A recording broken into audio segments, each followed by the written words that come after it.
Now, in our previous example, the solution values were both positive, but in this next example, those solution values might not be both positive or both negative.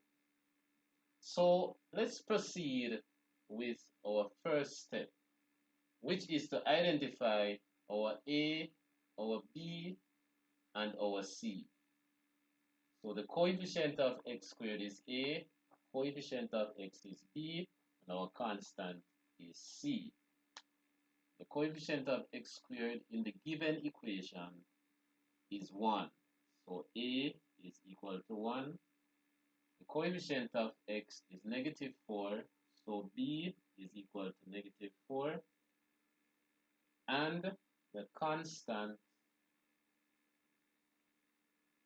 is negative 12.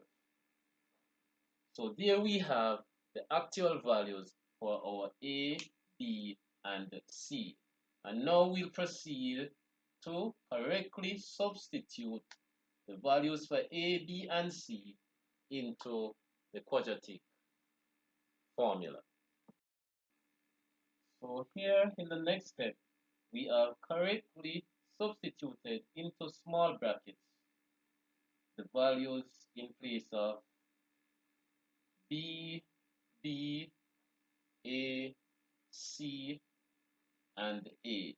So we'll proceed to simplify in the next step. So in our next step, minus negative 4 is the same as positive 4. We bring down our plus or minus. Then we have square root of, where negative 4 squared gives us positive 16. We bring down this minus sign. Then we have 4 times 1 gives positive 4. Positive 4 times negative 12 gives us negative 48. And we put that in bracket. And then in the denominator here, 2 times 1 is the same as 2. So we'll go ahead and simplify. So in our next step, all that is under the square root symbol becomes the same as 16 plus 48, which gives us 64. Okay, so since the square root of 64 is 8, we now have x equal 4 plus or minus 8 over 2. Now when we look at these three terms, 4, 8, and 2, they are all divisible by 2. So we will go ahead and reduce. So now we have, after reducing all three terms by 2, we have 2 plus or minus 4 over 1, which is the same as 2 plus or minus 4. So in the next step, we will use the plus and the minus separately to get our two-part solution.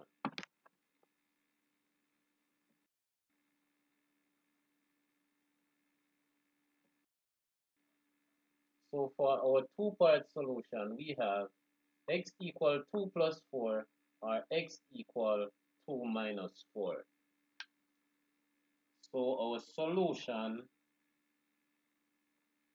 is x equal 6 or x equal 2 minus 4, that's negative 2. And that's our answer.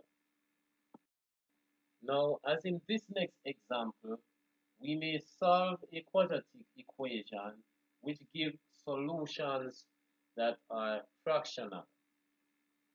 And this is one such case.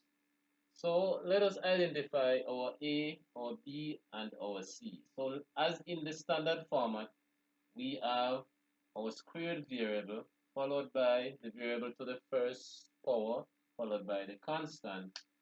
So A is equal to 1, B is equal to positive 7, and C is equal to negative 2. So we'll now proceed to substitute the values for A, B, and C into the quadratic formula.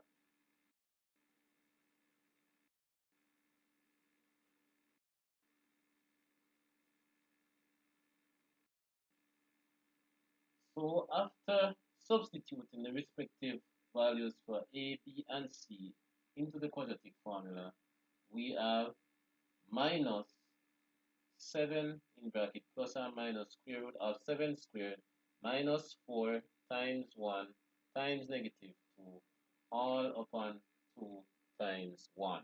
So we'll proceed to simplify this equation. So we have minus 7 plus or minus square root of 7 squared gives 49. We bring down this minus symbol, and 4 times 1 is 4, 4 times negative 2, negative 8 in bracket. So the square root of 49 minus a negative 8. And then all upon 2 times 1, which is 2. So in our next step, we have minus 7 plus or minus, and the square root of 49 minus a negative 8 is the same as the square root of 57.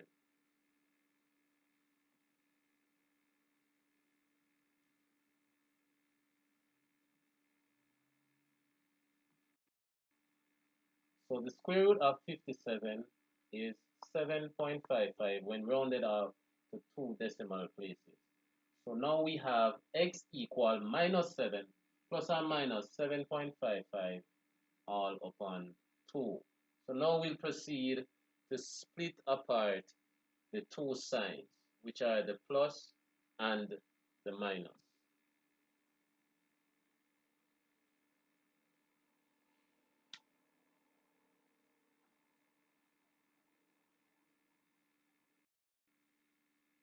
Okay, so now that we have used each sign separately, we have negative 7 plus 7.55 over 2, and we also have negative 7 minus 7.55 over 2.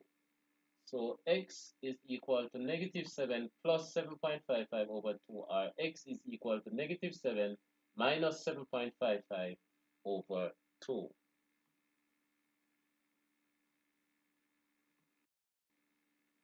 So in our final step,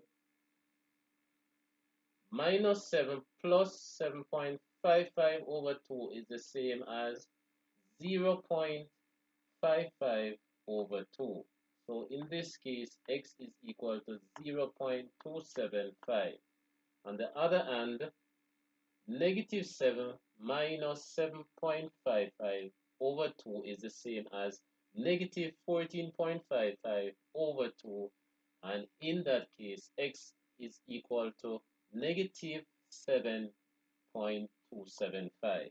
So the two values for x are 0.275 or negative 7.275. Now, in our next example, we will look at solving a quadratic equation in which a is not equal to 1. So here we have y equal 2x squared minus x plus 5.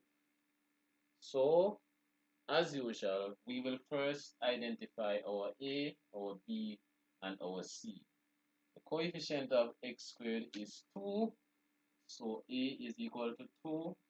The coefficient of x is negative 1 because minus x is the same as negative 1x.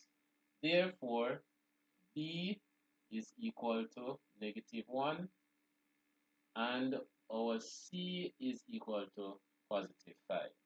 So we'll proceed to correctly substitute these values into the quadratic formula. So after substituting the respective values for a, b, and c into the quadratic formula, this is what we have. So we'll proceed to simplify in the next step. So when we simplify, we have x equal 1 plus or minus square root of 1 minus 40 over 2. So at this point, we realize that what is under the square root sign is going to be negative. And so we will end up with no solution. So at this point, where the square root of 1 minus 40 resolves to the square root of negative 39, at this point, we don't need to go any further. We can assume that there is no solution. This is the case in which we have no solution for a given quadratic equation because we cannot find the square root of a negative number. And so if you attempt this in your calculator, there will be an error.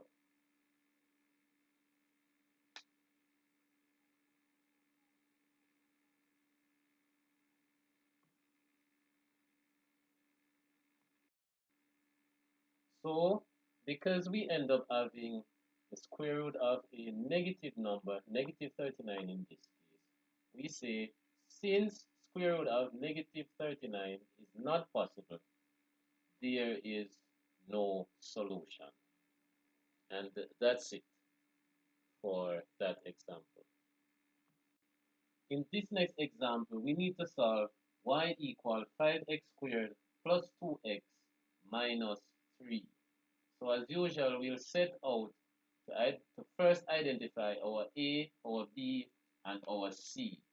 The coefficient of x squared is 5, therefore a is equal to 5. The coefficient of x is positive 2, therefore b is equal to positive 2. And our constant is negative 3, therefore c is equal to negative 3. So since we have correctly deduced our values for a, b, and c, we will proceed to carry out substitution with the formula. So in our next step, we have carried out substitution by substituting values for a, b, and c into small brackets. So we'll go ahead to simplify that equation.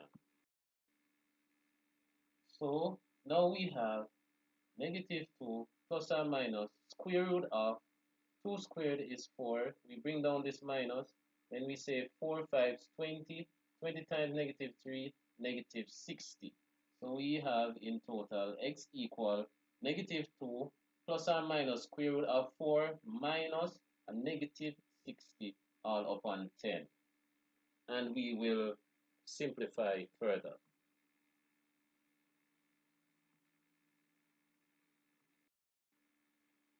So square root of 4 minus negative 60 is the same as square root of 4 plus 60, which is the square root of 64. Hence we have x equal minus 2 plus or minus 8, which is the square root of 64, all upon 10. Now when we look at all three terms, the two terms in the numerator and the single term in the denominator, all three terms are divisible by 2. So we will go ahead and reduce. So after reducing by 2, negative 2 plus or minus 8 upon 10 becomes negative 1 plus or minus 4 upon 5. So in the next step, we need to split apart the dual symbol, which is plus or minus. So here we have x equal minus 1 plus 4 over 5, or x equal minus 1 minus 4 upon 5. So our solution